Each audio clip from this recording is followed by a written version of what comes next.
no és només que Obama s'hagi fet una web o hagi enviat SMS o tingui un perfil a Facebook. No, és que l'activitat d'aquest president està directament relacionada amb això d'aquí. O sigui, el president Obama actua com aquesta tarja. Però no només actua com aquesta tarja per ser escollit president dels Estats Units, sinó que a més en la seva actuació normal de president també ho està fent. Una vegada va acabar la campanya i va guanyar la presidència, acte seguit, tota la gent que el seguia a Facebook o el seguia a Twitter es va convertir en persones que actuaven a partir del que ells feien. I per tant està fent una doble utilització d'aquesta informació. En realitat ell no està actuant a internet només d'una forma unidireccional, sinó que està actuant a internet en anada i tornada. I per tant està fent una doble utilització.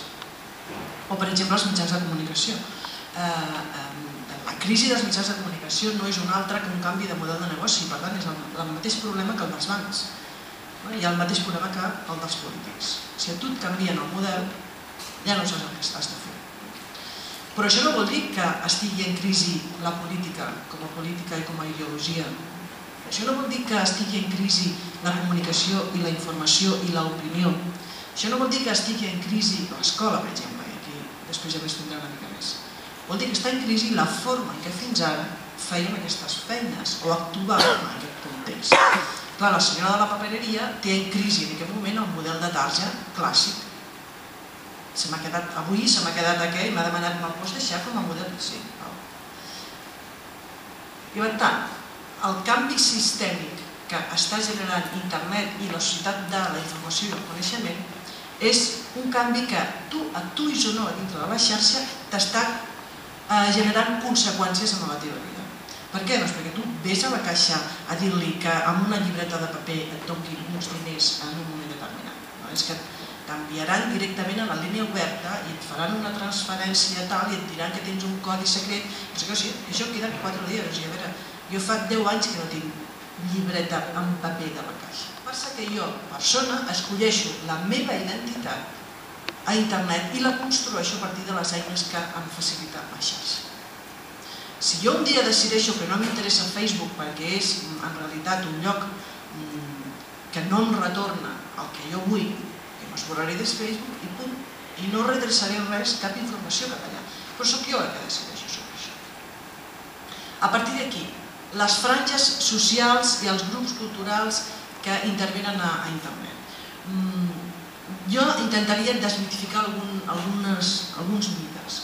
Primer, no és veritat que internet sigui només una cosa de joves, en absolut.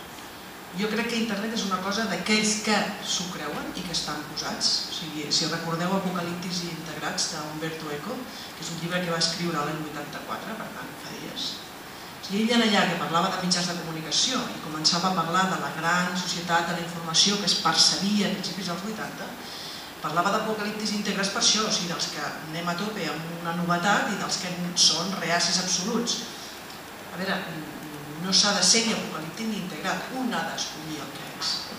A partir d'aquí, els joves, hi ha joves que estan posats a internet i joves que no. I hi ha gent de 60 anys que està posat a internet i gent de 60 anys que no. Hi ha gent de 40 que ja està posat i gent que no. Hi ha homes que estan posats i dones que estan posades. Facebook, per exemple, en aquest moment té el més alt nombre de socis de perfils de Facebook són dones de més de 40 anys.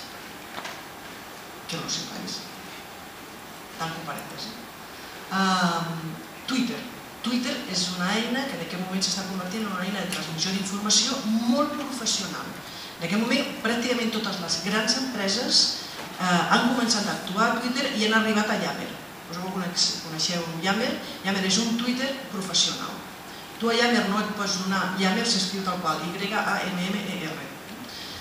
Tu a Yammer no et pots donar l'alta si no entres amb una adreça de correu electrònic professional. Amb Gmail no entres a Yammer. Entres amb una adreça de UOC, amb una adreça de l'Aistec, si ets del Departament d'Educació, amb una adreça de Repsol, si treballes per Repsol. Per què?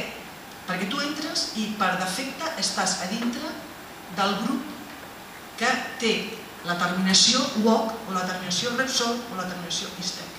I què passa amb això? Passa que tots els retorns que tu tens de Yammer són retorns absolutament professionals.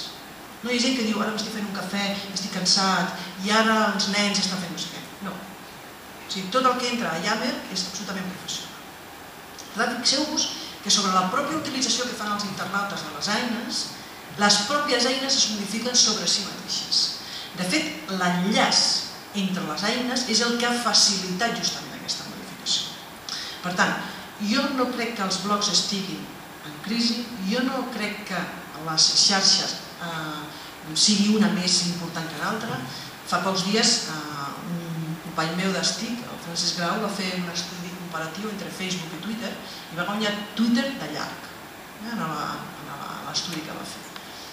Per què? Doncs perquè en aquest moment coses com la d'Iran de diumenge o coses com el tema de la recuperació de Tiananmen, que hi va haver un moment en què la Xina va aturar Twitter i no va poder aturar-lo més de 2 hores perquè la pressió va ser fortíssima. O sigui, tot aquest tipus de coses que passen amb 140 caràcters estan generant dinàmiques per si mateixes. Per tant, Facebook ja s'ha preocupat de facilitar l'enllaç de Twitter. Només faltaria. Jo provinc de formació antropològica i pels antropòlegs és molt important identificar sempre els grups socials i de quina manera relacionen i com un construeix la identitat. Nosaltres sabem, per exemple, és una eina que possibilita i facilita una identificació molt fàcil i molt ràpida de tu com a persona. I això li dona una validesa i un valor afegit sobre la informació generalitzada. I a més possibilita que el blog sigui un contenidor de la resta de les eines. I per tant, el blog s'està convertint com en l'espai més obert amb utilitzacions diverses.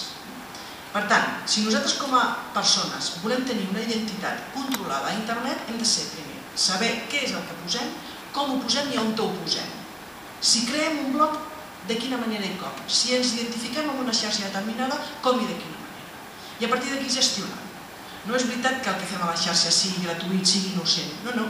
El que fas a la xarxa és, queda, se't pot identificar perfectament, et podran anar a buscar i si Google va com va, qualsevol dia inclús et trobarà on t'estàs. Vigileu, perquè depèn del que feu, us trobarà. Per tant, no és veritat que internet sigui innocent i gratuït. Llavors, què passa amb això?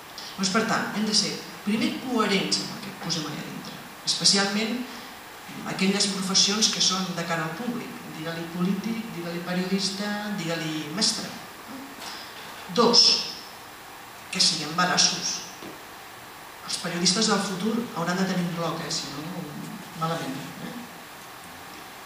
Exacte, Saúl el té. 3, qualsevol professió que vulgui estar en el lloc i en el moment i vulgui tenir rendiment ha de tenir algun tipus de presència a internet. Llavors cadascú escollirà quina és la seva presència. Escollirà si té 5 identificatius o en té 2. Però ha de tenir molt clar que a partir de la seva identitat i de la seva feina escollirà la seva presència. Perquè si no, internet, com un tsunami o com un tanc, ens passarà per sobre i per tant no estarem al dia. Jo crec que, com deia Federico Mayor Zaragoza aquest dimecres passat a la Pedrera, que vaig tenir el plaer d'escoltar-lo, és una persona amb molt de criteri, ell deia, jo no en sé gaire d'internet, és una persona gran, no és una persona que d'entrada identifiquis com un natiu digital, justament.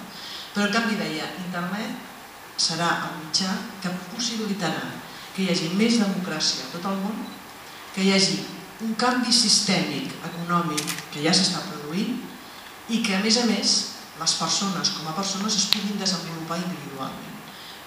Utilitzem-ho bé i, en tot cas, si algú té algun problema, que decideixi primer qui és ell per després ser algú a dintre de la xarxa. Gràcies.